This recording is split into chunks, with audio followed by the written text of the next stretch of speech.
اور کہا کہ میں آپ سے ایک بات کرنا چاہتا ہوں. نے کہا کیا؟ نے فرمایا کہ تم نے سنا ہے کہ مکہ کے اندر جو عبد المطلب کا جوان اور باہمت پوتا ہے وہ ہمارے بتوں کی مذمت کرتا ہے. انہوں نے اس نے کہنا یہ شروع کر دیا مجھ پر وہی نازل ہوتی ہے. تو میں قریشی لیڈر ہوں, سب لوگ مجھے مانتے ہیں, یہ وہی مجھ پر کیوں نہیں آئی, یہ وہی ان پر کیوں اتری ہے؟ وہ تو یتیم بھی ہے اور ہمارے ساتھ لوگ زیادہ چلنے والے ہیں. یا اگر وہی آنی تھی تو مجھ پر نہیں آنی تھی تو عمر بن مسعود ثقفی تجھ پر آ جاتی. ایک بڑا انسانوں کا گروہ ہے جو تیرے پیچھے چلتا ہے. ابو جہل نے جو اس محفل میں موجود تھا دونوں کے کندھوں پر ہاتھ رکھا, دایاں ایک کے کندھے پر اور بایاں دوسرے کے کندھے پر. تو اس نے کہا کہ اچھا لگتا یہ ہے کہ تم بیٹھ کے ہو. ابو سفیان نے جھرجھری لی اور لینے کے بعد کہا کہ تم نے کیسے یہ کہہ دیا کہ میں بیٹھ گیا ہوں یا بھٹک گیا ہوں؟ انہوں نے کہا کہ تو وحی کے اترنے کا قائل تو ہو گیا ہے نا, اسی لیے کہتا ہے کہ اس پر کیوں آ گئی, مجھ پر آنی چاہیے تھی. اس کا مطلب ہے کانسیپٹ جو تیرا تھا وہ تو بن گیا ہے کہ بھائی آتی بھی ہے. تو اصل میں جو گرتا ہے اسی طرح گرتا ہے, پہلے ریت کی طرح آہستہ آہستہ وہ گرتا ہے, پھر دیکھتے دیکھتے دیکھتے دیکھتے پھر اس کی ساری زندگی جو ہے وہ پلٹا کر کے رکھ دی جاتی ہے.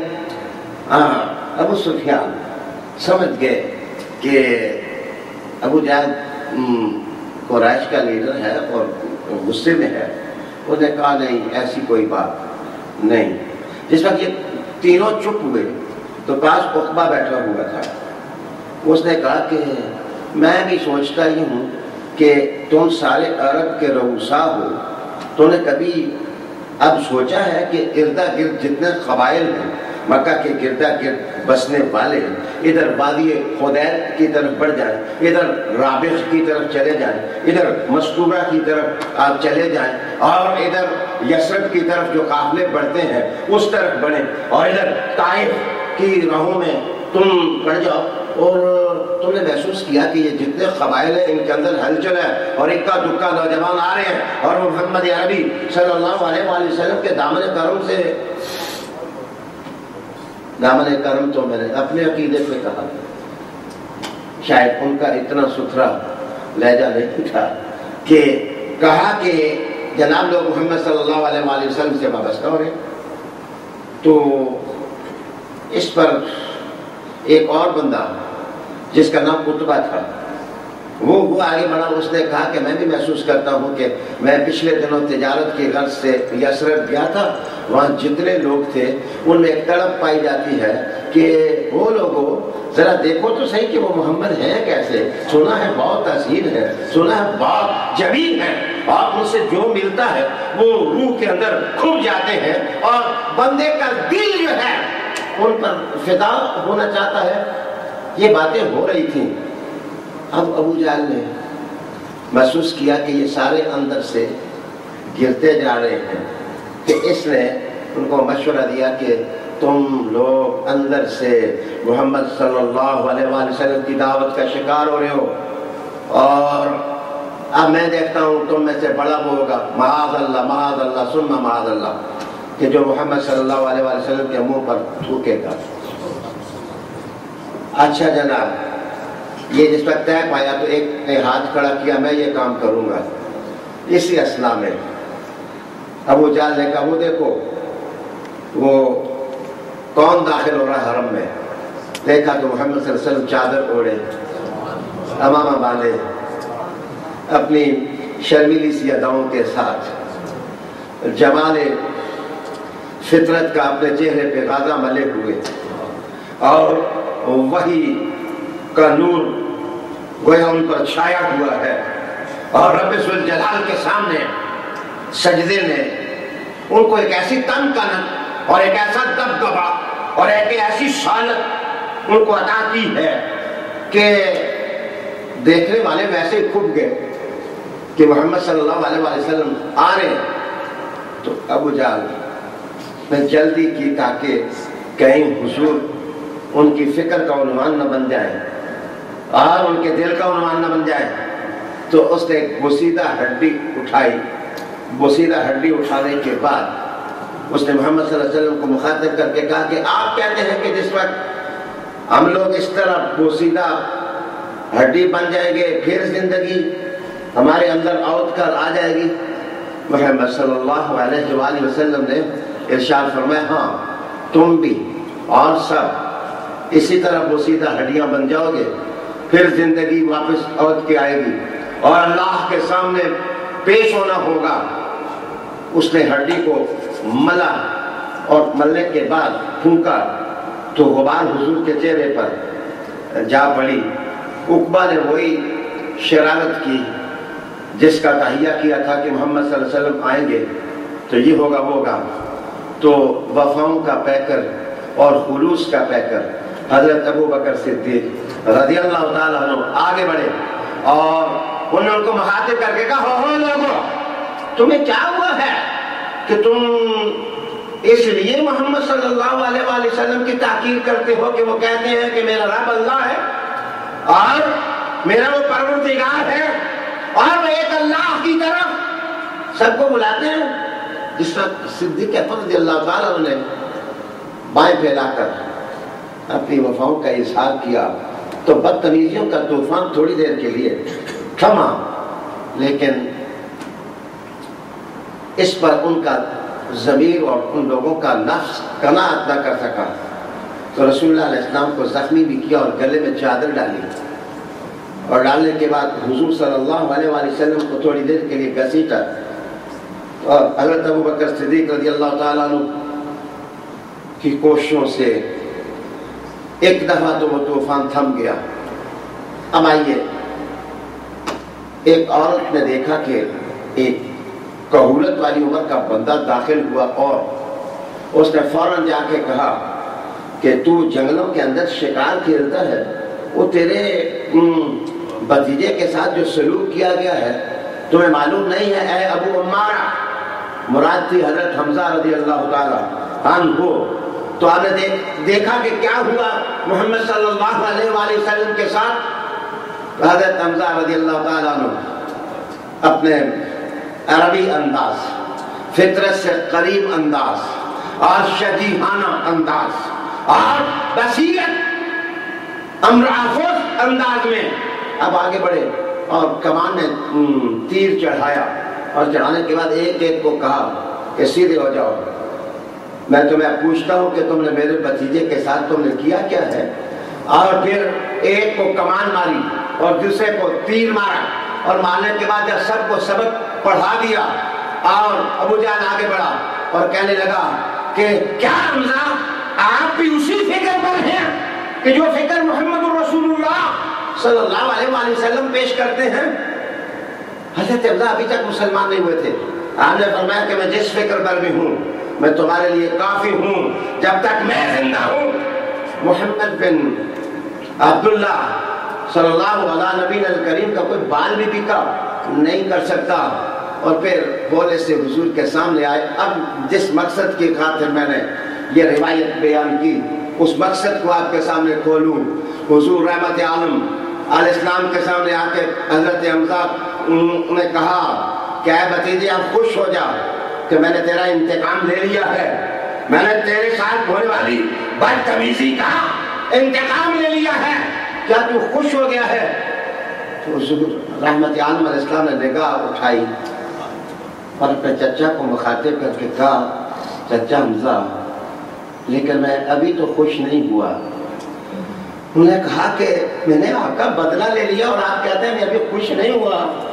تو حضور رحمت عالم نے فرمایا مجھے حقیقی خوشی تو اس وقت ملے گی جس وقت آپ کلمہ پڑھ لیں گے لا الہ الا اللہ محمد الرسول اللہ. وہ وقت وہ گھڑی اور وہ لمحے ہمایوں میرے لیے خوشیوں اور مسرتوں کا لمحہ ہوگا